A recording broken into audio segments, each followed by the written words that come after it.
Let me drag you by the collar into the kind of night I never see in a movie. One you can smell on your skin months later. I was lying in a filthy alley behind a busted liquor store with rain stabbing through my shirt, blood in my mouth, and a taste in my throat I'll never name. For a long stretch, I watched my breath fog and fade, while not a single pair of shoes stopped. You ever hear a city hold its breath and decide you're not worth the trouble? That's when the truth stopped looking like a story and started looking like a knife. That's what hitting the bottom feels like, and everyone who glorifies it is a liar. There's no magic, no found purpose. There's just the bone beneath the skin once everything's been ripped away. You realize nobody cares. Not your old friends, not your family with the soft hands and the harder eyes, not a single silhouette that brushes past you. There's disgrace in their silence. There's shame in every fake kindness, and each time someone says, "Hang in there," but picks up their pace to avoid your shadow. The cold of the street is a hunter. It doesn't teach, it breaks. It doesn't make you stronger, it leaves you shivering and gutted, and then it dares you to crawl.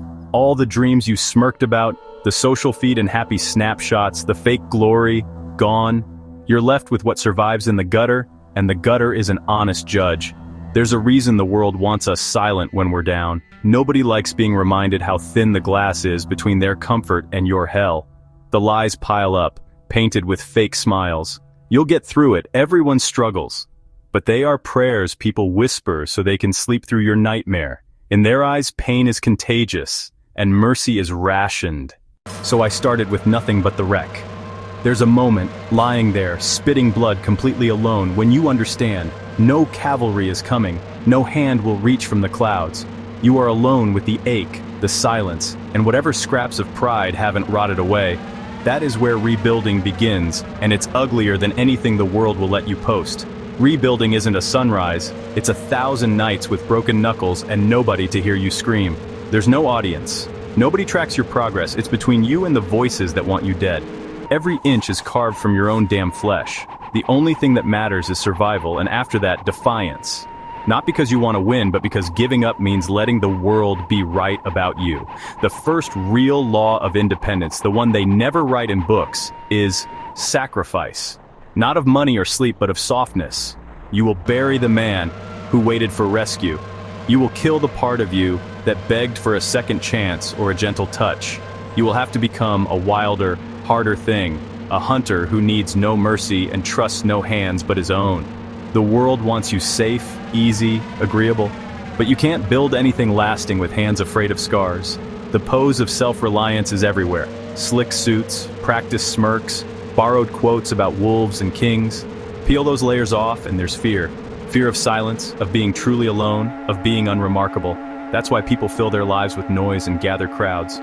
But crowds are not comrades. Crowds are vultures. They cheer while you dance, then circle when you bleed. I learned who my friends were the moment I said no. No more free rides, no more bleeding for others' applause. The fake ones got angry. They called me bitter, distant. Let them talk. When you cut your circle down to the bone, you watch as leeches and talkers scatter. Isolation has a way of clarifying things. Anyone who punishes you for demanding respect, for drawing a hard line, was always feeding on your softness. You want to be unbreakable? Go silent. Make your presence a famine. Lock the doors, turn off your phone, and count who knocks. Really knocks. Not just to take, but to check if you're breathing. That's how you see who wants you and who needs you. Scarcity is a test everyone swears they can pass. Most fail. It's easy to love an open hand, harder to stand by a clenched fist. Real independence costs you everything you thought you needed. Praise, acceptance, the gentle smiles from people who want you pliant and sweet. Every compromise, they offer it like a gift, takes a slice off your edge, hammers one more nail into the coffin of who you were meant to be. It's not just about living alone or dying alone, but about being the only witness to your own grind. The world wants you harmless so it can use you. The day you refuse, you become dangerous. This isn't bravado, it's survival. I've seen men, proud, desperate, broken, sell out for a place at a table that will never feed them. They barter their loyalty, pride, and voice just to avoid standing in the dark alone. I hear them at night reaching out with half-jokes, old memories, complaints about how nobody gets it, and the ones they call to, already moving on. Nobody throws a rope, everybody wants a lifeboat. If you sell out for comfort, all you buy is someone else writing the end of your story. I'm not a preacher, I don't need you to pity me, and I don't owe you hope. I tell you this because I remember that man on the pavement, the one who almost didn't get up. I survived bone and rage and spit because I finally understood. The world will eat you if you let it. Every scar I wear, every tooth I lost, is proof of what I've paid to be here. There's nothing heroic about it. It's just what it takes not to disappear. To every man in darkness, you are not invisible. You are not required to fade. Your silence terrifies them, but your scars are your inheritance. You owe the world nothing. Not your peace, not your compliance, not your softness. If all you have left is fury, use it, wear it. Let it burn until there's space for you to stand. This is not for the camera, not for the highlight reel. This is for the men who would rather crawl through hell than bow their heads and ask permission. They'll try to tame you, offer you safe routines, a paycheck that buys less than your silence, a place in the harmless crowd. They'll tell you life is long and comfort is worth the cost. But look around at all the quietly dying men, the ones who traded every tomorrow for an easy night tonight. That's the graveyard they dig for you with every smile. Rip up every script they hand you. Chase discomfort. Learn to hunger so fiercely the world fears your appetite.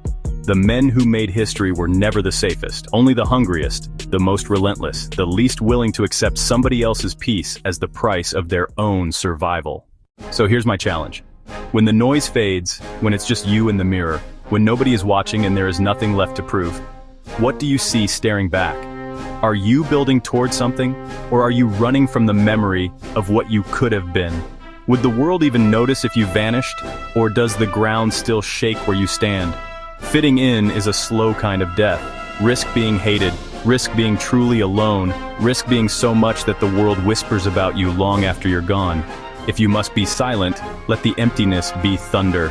When you leave, let something tremble in your absence. Don't let them call you cruel because you refuse to let them feed for free. Don't let them call you cold because you stopped apologizing for your edge. You aren't here to fill out their numbers. You are here to walk alone if you must, tooth and nail, until the day the world knows you are not a man easily erased. You think you need a crowd to matter? You don't. You need backbone. You need hunger. You need the willingness to outlast the applause and the eager hands waiting to take their slice. If they remember you, let it be for the wildfire you lit, not the warmth you gave away for nothing. Light the path with what's left of your stubbornness, your scars, and your relentless, inconvenient truth. Leave the world sharper than you found it, cut by the simple fact that you survived and refused to kneel.